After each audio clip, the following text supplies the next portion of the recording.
오늘 우리에게 주시는 하나님의 말씀은 누가복음 18장, 절이 잘못된 것 같네요. 19장 28절에서 34절까지, 36절까지 말씀입니다. 덮어서 씌우다 보니까 성경 장절이 잘못됐는데 누가복음 19장 28절에서 36절까지 말씀입니다. 어디까지 끊을까 하다가 고민하다가 조금 혼동이 있었습니다. 제가 읽고 여러분 읽으시고 번갈아 교독하시겠습니다. 예수께서 이 말씀을 하시고 예루살렘을 향하여 앞서서 가시더라. 감람원이라 불리는 산쪽에 있는 베다게와 베다니에 가까이 가셨을 때에 제자 중 둘을 보내시며 이르시되 너희는 맞은편 마을로 가라. 그리로 들어가면 아직 아무도 타보지 않은 나귀 새끼가 매여 있는 것을 보리니 풀어 끌고 오라. 만일 누가 너희에게 어찌하여 푸느냐 묻거든 말하기를 그가 쓰시겠다 하라 하시네. 보내심을 받은 자들이 가서 그 말씀하신 대로 만난지라. 나귀 새끼를 풀 때에 그 인자들이 이르되 어찌하여 나귀 새끼를 푸느냐. 대답하되 주께서 쓰시겠다 하고 그것을 예수께로 끌고 와서 자기들의 겉옷을 나귀 새끼 위에 걸쳐놓고 예수를 태우니 가실 때에 그들이 자기의 겉옷을 길에 펴더라. 오늘은 다시 정확히 장절을 말씀드리면 누가복음 19장 28절에서 34절 말씀을 보려고 합니다. 우리가 꽤 긴 기간, 시작이 언제였나요? 그 누가복음을 계속 살펴보고 있는데 계속해서 예수님께서 이렇게 왕으로 등극하시는 그 모습을 우리가 보고 있습니다. 지난주에 우리가 영상을 통해서 봤던 말씀도 그 비유였지만 잠시 왕위를 얻기 위해서 주인이 나갔을 때에 벌어진 그 열문화의 비유를 볼 수가 있었습니다. 오늘도 예수님께서 예루살렘에 입성하시기 직전의 사건들을 우리가 말씀을 통해서 볼 수가 있는데 지난주 말씀에 이어서 생각해 본다면 오늘 말씀도 우리가 일상 가운데에서 아주 대단한 나중 말고 일상 가운데에서 진정으로 예수님을 주님으로 또 왕으로 임금으로 인정하고 섬기고 있는가에 대한 도전의 말씀입니다. 분명한 사실은 하나님께서는 큰 계획도 가지고 계시고 또 그 가운데에 우리 한 사람 한 사람이 감당해야 될 아주 구체적인 그러한 계획들도 가지고 계십니다. 우리는 이렇게 하루하루 또 일주일, 1년, 1년 바쁘게 살아가는데 삶을 살아가면서 가정을 이루고 직장에서 일하고 또 이렇게 만나는 여러 다양한 사람들이 있습니다. 근데 가만히 생각해 보면 전혀 잊어버리고 살다가 주일날 아침에 오늘 교회 가야 되는구나. 또 예전에 코로나 때는 가지도 않았죠.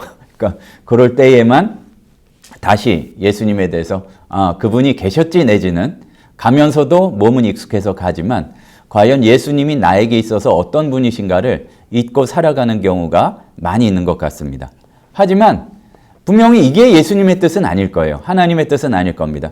그래, 네 말대로 열심히 살다가 우리 그냥 일주일에 한 번씩 보자. 그래도 한번 봐야 되지 않겠어? 이런 분위기가 아니라 우리가 하루하루 사는 삶들이 다 주님께서 계획하시는 아주 큰 틀 가운데에 분명히 있다 이런 말씀이죠. 물론 그게 우리가 어떻게 관계됐는지를 일상을 살아가는 동안 다 낱낱이 알게 되는 경우는 그렇게 많지 않을지 몰라도 분명한 것은 이 우리의 작게 생각되는 여러 가지 신앙의 결정들과 또 그리고 중요하게 여기는 어떤 가치관들이 하나님의 큰 일을 이루는 데에 분명히 작용을 한다는 말씀입니다.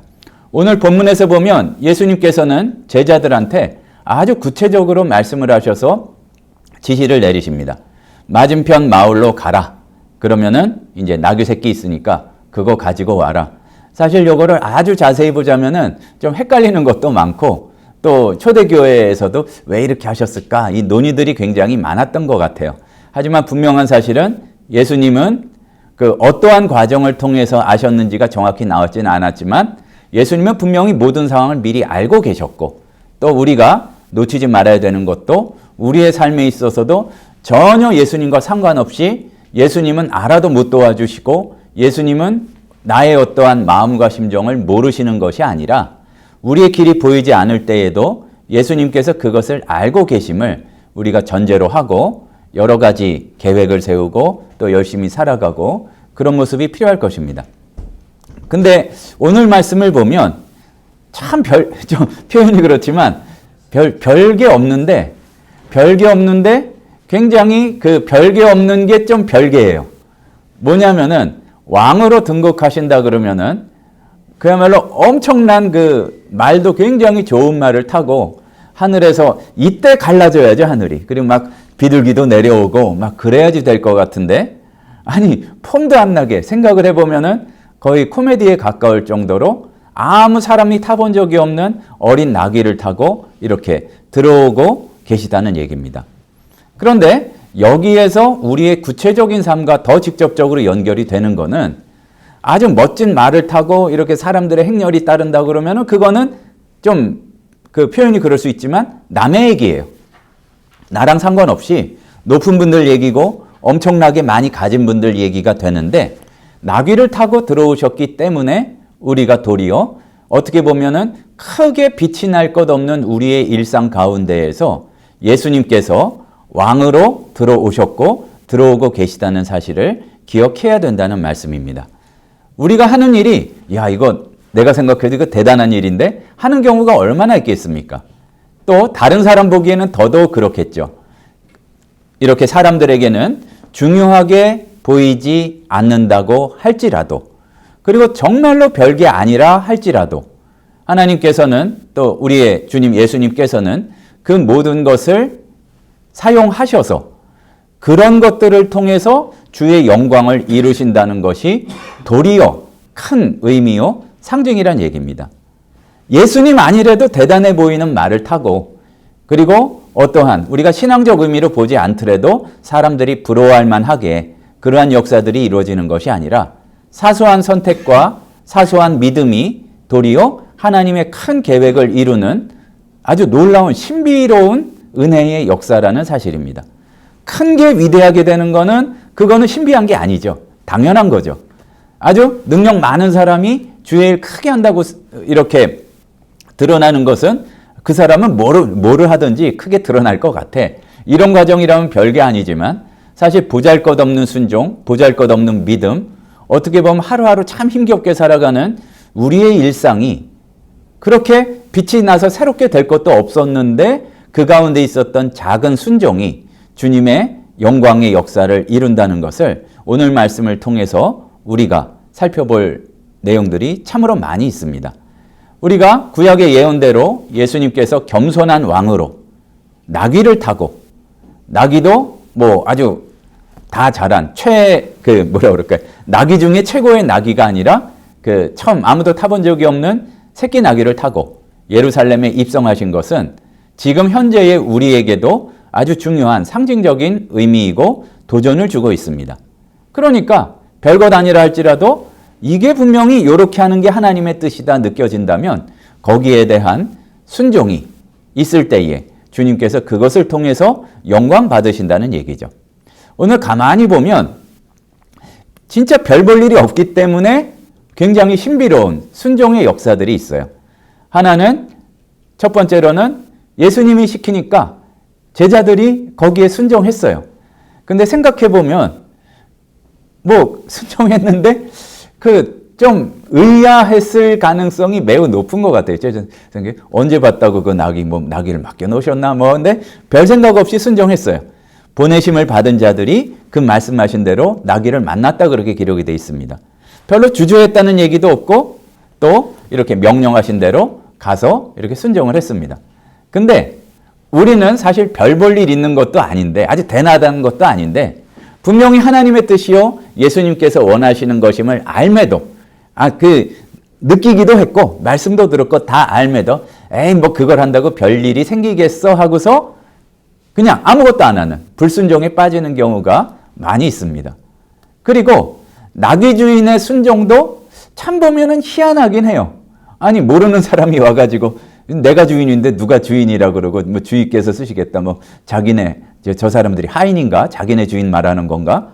그러니까 우리는 지금 주님과 주인이 구별이 되지만 사실은 원래는 구별이 안 되는 거를 주라는 거를 상황에 따라서 주인이라고 옮기기도 하고 주님이라고 옮기는 거 하는데 자기의 소유권을 넘어서 그냥 쓰시겠다니까 뭐 가져가시오 이렇게 했단 말이에요. 근데 이런 넉넉한 마음인데 생각해 보면은 크게 별거는 아닌데 또 그러한 그럴 사람인 거를 예수님이 아셨겠지만 이 주인의 이 상황에 대한 순종이 또 굉장히 주님이 이 예루살렘에 왕으로 들어가시는 데에 중요한 부분으로 작용을 했다는 말씀입니다. 그러니까 만약에 글쎄요.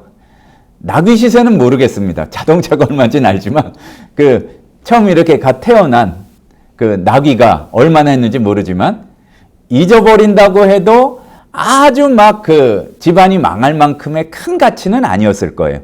어쨌든 하지만 그거를 넉넉히 드렸을 때에 그런 놀라운 역사가 이렇게 이뤄지게 되는 것이고, 사실인지는 모르겠는데 어떤 분이 이제 설교하는 말씀 중에 이 말씀을 들은 거가 있었어요. 뭐냐면은 이 장면에서 제일 놀라운 기적이 뭐냐면은 새끼 나귀가 예수님이 탔는데도 가만히 있었다는 게 제일 놀라운 기적이다.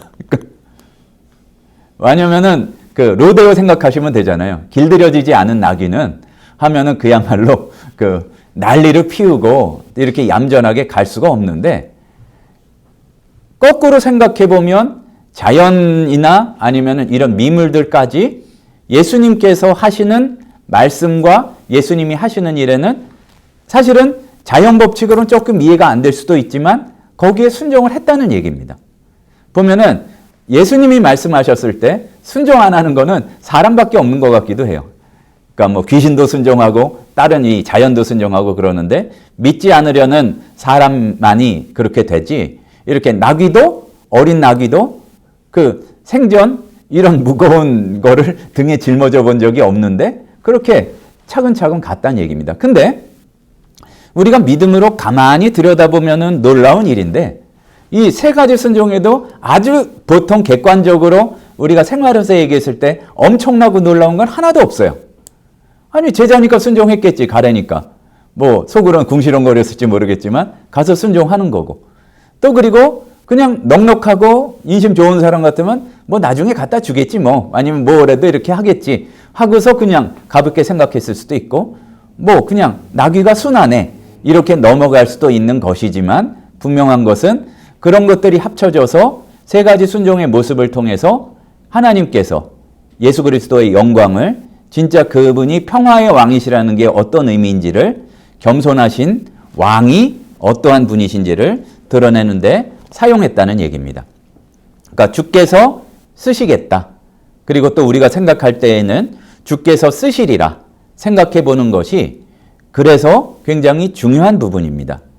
그러니까 모든 게 여호와의 것인데 우리는 내 손에 닿을 만한 자리에 있는 것들은 다 내 것인 줄 알고 꼭 움켜쥐고 내 건데 하나님이 왜 이렇게 말로는 그렇게 우리가 간이 콩알만해서 별로 그렇게 얘기를 안 하지만 실제 생각과 가치관과 그런 것에서는 시간이나 정서나 또 우리가 제일 귀중하게 여기는 물질적인 소유나 이런 것들에 있어서 주께서 쓰실 수도 있다는 생각 자체를 우리가 별로 안 했던 것 같아요. 그러나 우리가 성취한 것, 재산이나 경험이나 지식이나 지위나 이 모든 것이 사실 하나님의 것이고, 또 그리고 나중에 모아가지고 엄청난 거를 드리는 것만이 중요한 게 아니라, 이렇게 성도님들하고 또 청년들하고 이야기해보면 선교 재단을 세우겠다는 사람이 왜 이렇게 많은지 몰라요. 나중에 은퇴하고 나서. 근데 중요한 거는 우리가 나중에는 큰 거를 드릴 마음들이 다 있는데 지금 오늘 하루에 또는 만나게 되는 상황 가운데에서 내가 아주 자꾸 그렇게 내었다는 것 자체를 표시 낸다는 자체가 쑥스러울 그런 부분이지만, 작은 것을 주님의 음성에 귀 기울여서 드리고 함께 나누고 그러는 데는 참 게으른 경우가 많다는 얘기입니다. 하지만 늘 하나님 나라의 역사는 겨자씨만한 데에서 보이지도 않는 누룩과 같은 곳에서 시작되어서 영향을 미치는 것이라는 것을 우리가 살펴보았을 때, 주님께서 쓰신다는 고백은 우리 모든 삶에 이렇게 적용시킬 때에 우리의 모든 삶이 하나님 나라 천국으로 바뀌어지게 되는, 예수님이 왕이시니까 예수님을 왕으로 섬기게 되는 그런 자리로 바꾸게 되는 힘이 있을 것입니다. 그냥 일터에서 우리가 이 신우의 예배까지 드리고 함께 기도 제목도 나누고 그런 모습이 있지만 생각해 보면은 이 자리에서 예수님이 무슨 관계인지를 우리가 정말로 조금 더 느낀다면 모르긴 몰라도 대단한 건 아닐지 모르지만 어쨌든 변화가 시작이 될 것입니다. 가정도 마찬가지죠. 세상에 예수님 모르는 가정들하고 똑같은 가치관이나 걱정거리나 또 아니면은 바라는 바가 다를 바가 없다면 그야말로 천국에 모형된 가정이라고 할 수는 없을 거예요. 잘 되어도. 하지만 우리의 가족이 또 그 관계가 하나님께 속한 것임을 고백할 때에 분명히 그 가운데 변하는 역사가 있게 될 것입니다. 개인의 어떠한 성장이나 발전에 있어서도 이 진리를 적용할 수 있다는 얘기죠. 우리가 모여서 드리지는 않았으니까 함께 요 직전 말씀을 나누지 못한 분들도 있겠지만 요 직전에 우리가 달란트 비유가 더 유명하지만 열 문화의 비유가 나왔어요. 그런데 그 중에 핵심이 뭐냐면은 달란트는 엄청 커요, 액수가.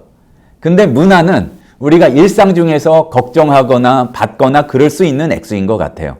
물론 달란트도 좀 복잡한데 달란트는 이렇게 보통의 이렇게 계산법으로 하면은 한 2, 30억 되거든요. 1달란트가.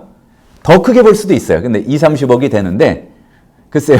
다른 분들은 모르겠는데 저는 굉장히 비현실적인 액수예요. 그러니까 주님 부르시기까지 볼 수나 있을까 하는 액수인데 문화는 좀 현실성이 있어요. 1문화는 한 500만 원 정도 됩니다.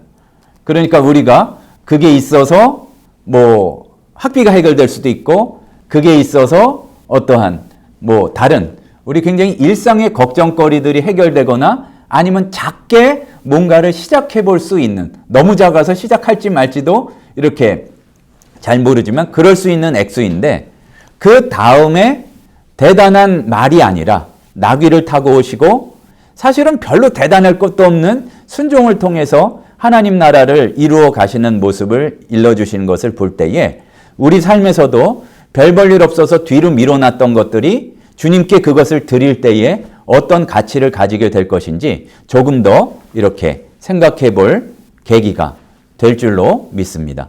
우리의 시간도 하나님께서 주신 굉장히 귀한 선물입니다. 그리고 아주 대단하게 막 기도회로 모이고 찬양도 있고 뭐 목사님의 아주 은혜로운 말씀도 있고 그런 기도회만이 아니라 내가 어떻게 우연히 알게 되었던 직장에서 만났던 뭐 동료들의 어떤 쉽게 우리가 기도 제목이라고 말하는 걱정거리라든지 그거를 하다못해 이전까지는 안 그랬는데 식사 기도에서라도 10초 동안 머리 위에 떠올리고 기도하는 것하고 아닌 것하고는 우리는 모르지만 분명히 그 가운데에도 변화시키고 역사하시는 힘이 있을 줄로 압니다. 오늘 우리가 가진 것에 대해서 아주 대단하지는 않지만 생각해보면 조금 아까울 수는 있는 그 정도의 것들을 주님께서 쓰시겠다 말씀하고 계신지도 모르겠습니다. 시간들 또 그리고 뭐 재물들, 나의 경험들, 관심들 주님께서 쓰시겠다는 그 말씀을 듣고 뭐 다 내가 가진 것들을 내놔야 된다가 아니라 약간 요만큼 속이 쓰릴 수는 있지만 없는다고 크게 지장이 없는 그것들까지도 주님께서 받으시고 그것을 통해서 하나님 나라 역사를 이루심을 우리가 실제로 경험해보고 체험해보고 느끼기를 소원합니다. 주님께서는 우리가 가진 아주 작은 것을 통해서도 말씀을 더하시고 그 계획을 더하실 때에 그야말로 천하를 바꾸실 만한 그런 능력이 있으신 분이잖아요. 그리고 주님께서 아주 대단한 것들을 모아서 천지를 창조하신 것도 아니고 한마디면 되시는 분인데 거기에 나의 가진 작은 것을 통해 참여할 수 있는 우리 신우회원들 되시기를 소원합니다. 그리고 우리의 일상을 통해서 그리고 너무 대단한 그게 아니지만 나의 가진 것들을 통해서 이루실 놀라운 일들을 기대하며 그야말로 살아생전엔 우리가 어떤 일이 있었는지 모를지도 모르지만 천국 가서 그야말로 별것 아닌 내가 드린 거였는데 야 이게 이런 일을 벌였어요? 그런 일들을 아마 많이 듣게 된다면 그래서 천국이라고 말할 수도 있는 그런 기쁨이 우리에게 있을 줄로 믿습니다. 매일매일 너무나 엄청난 건 아니라 할지라도 주의 뜻임을 분명히 알게 될 때에 작은 것을 드리고 그것을 통해서 주의 영광 돌리는 예수님을 왕으로 선포할 수 있는 우리 신호회원들 되시기를 간절히 소원합니다. 기도하시겠습니다. 사랑의 하나님 아버지, 저희들 불쌍히 여겨주시옵소서. 늘 나는 부족하다 생각하고 가진 것만 움켜쥐다가 주님의 놀라운 하나님 나라 역사에 동참할 기회도 잃어버렸음을 주님께 고백드립니다. 주님을 사랑하기에 나의 작은 것 주님께 드리기를 기뻐할 수 있는 자들 되도록 인도하여 주시옵소서. 지금은 우리 주 예수 그리스도의 은혜와 하나님 아버지의 크신 사랑하심과 성령님의 충만 인도하시는 은혜의 역사가 나의 작은 것을 드려 주님께서 이루어 가시는 천국을 보고 참으로 행복하고 기쁨을 느끼기를 소원하는 신우회원들 머리 위에 이제로부터 영원토록 함께 있을지어다. 아멘.